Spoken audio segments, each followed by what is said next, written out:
Hello students, welcome to my YouTube channel. तो बच्चों, आज की इस वीडियो में हम करेंगे क्लास 7th की मैथ एक्सरसाइज 6.5 करेंगे और क्वेश्चन 7 करने वाले हैं इस वीडियो में। ठीक है बच्चों, इससे पहले वाले क्वेश्चन मैं करवा चुकी हूँ, प्लेलिस्ट में जाके आप वहाँ से देख सकते हो। ठीक है बच्चों, तो देखिए क्वेश्चन 7 में हमसे क्या करने के लिए कहा गया है। एक आयत की लंबाई 40 सेंटीमीटर है तथा उसका एक विकर्ण 41 सेंटीमीटर है। इसका परिमाप ज्ञात कीजिए। तो देखिए बच्चों, इस क्वेश्चन में क्या बोला गया है कि जैसे कि ये एक आयत है, ये क्या है, एक आयत है।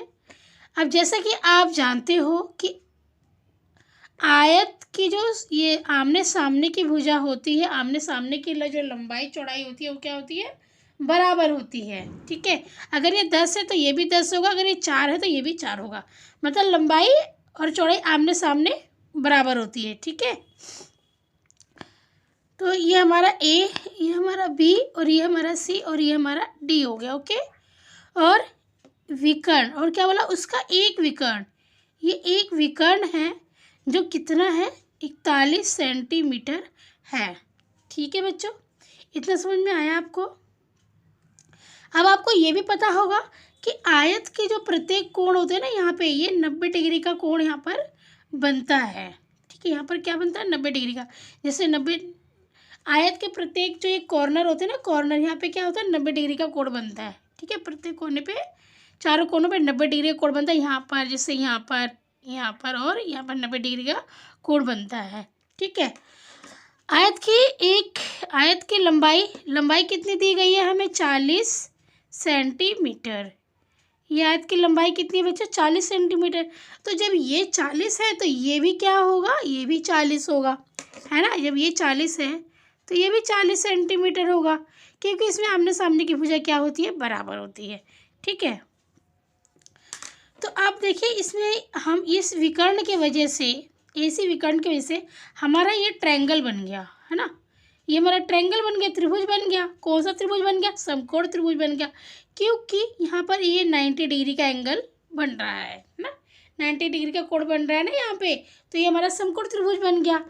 अब देखिए समकोण त्रिभुज में ये जो लंब के सामने वाली भुजा होती है, ये क्या होती है, विकर्ण होती है। लंब के सामने वाली भुजा जो होती है कर्ण होती है, और ये हमारा लंब हो गया, और ये हमारा क्या हो गया, ये हमारा आधार हो गया। ठीक है ना, ये हमारा आधार हो गया। तो लंब, आधार और कर्ण, ये हमें तीनों चीज यहाँ से मिल रही है। हमें लंब नहीं दिया है, हमारा लंब नहीं दिया, लंब हमें निकालना है, तो हम लंब की जगह पे x लिख लेते हैं। ठीक है, लंब हमारा x है, हमने ऐसा माना। ठीक है, कि लंब नहीं दिया तो लंब x है। इसका मतलब कि इसमें आधार दे दिया है, कर्ण दे दिया, और हमें लंब निकालना है। ठीक है, अब आपको पता है कि जब यहाँ पे एक समकोण त्रिभुज बन रहा है तो हमें लंब निकालना है, तो हम इस कैसे निकालेंगे, पाइथागोरस प्रमेय से निकालेंगे। ठीक है, तो जैसे मैं इसको एक अलग से बना भी देती हूँ यहाँ पे ट्रायंगल। देखिए जैसे कि इस तरीके से बन गया, ये हमारा ए हो गया, ये हमारा बी हो गया, और ये सी हो गया। ये हो गया हमारा आधार। ठीक है, ये हो गया लंब, और ये हो गया कर्ण। ठीक है, तो कर्ण हमारा कितना है, 41 है, लंब हमारा x है, और आधार हमारा कितना है, 40 सेंटीमीटर है। ठीक है, तो हम यहाँ पर लिखेंगे बच्चों, यहाँ से मैं आंसर लिख कर रही हूँ। ठीक है, हम यहाँ पे लिखेंगे पाइथागोरस प्रमेय से। ठीक है, पाइथागोरस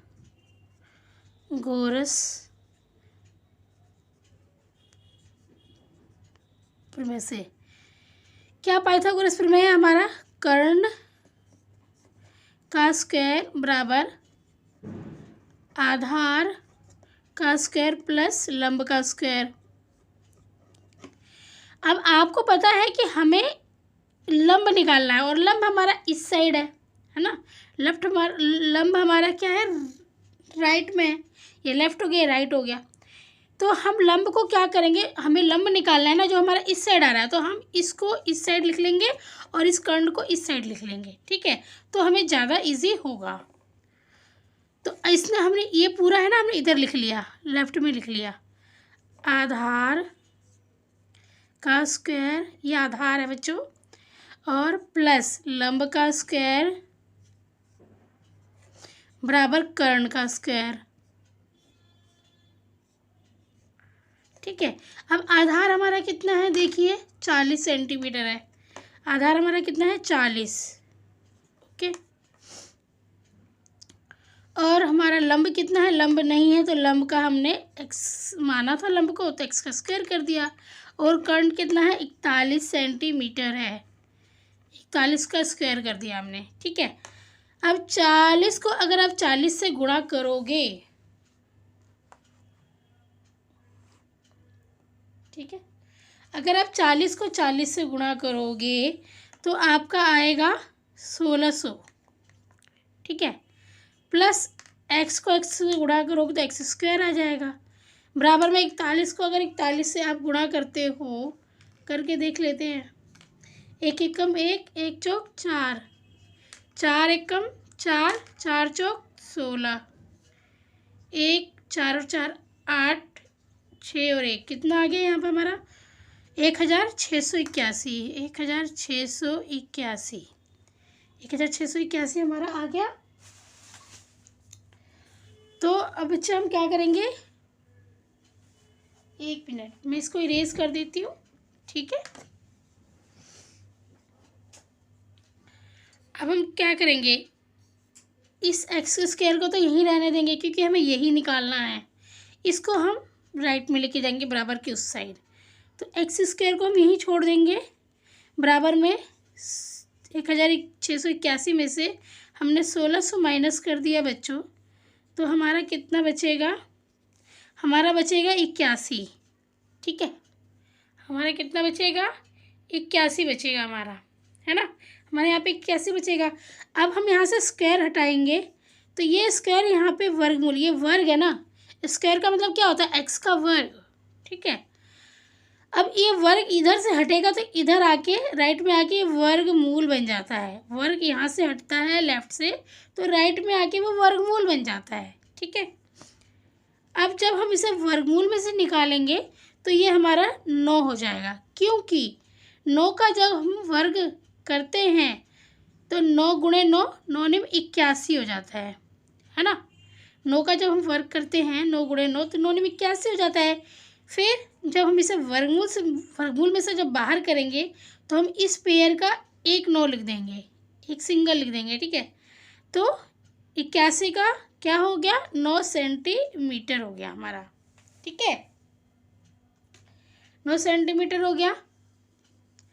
अब हमारा x तो आ गया 9 सेंटीमीटर, मतलब क्या कि जो हमारी लंबाई आई थी ना बच्चे, जो हमारी ये लंबाई आई थी, हमारी लंबाई, सॉरी लंबाई नहीं लंब, हमारा लंब हमें कितना मिल गया 9 सेंटीमीटर मिल गया, ठीक है ना।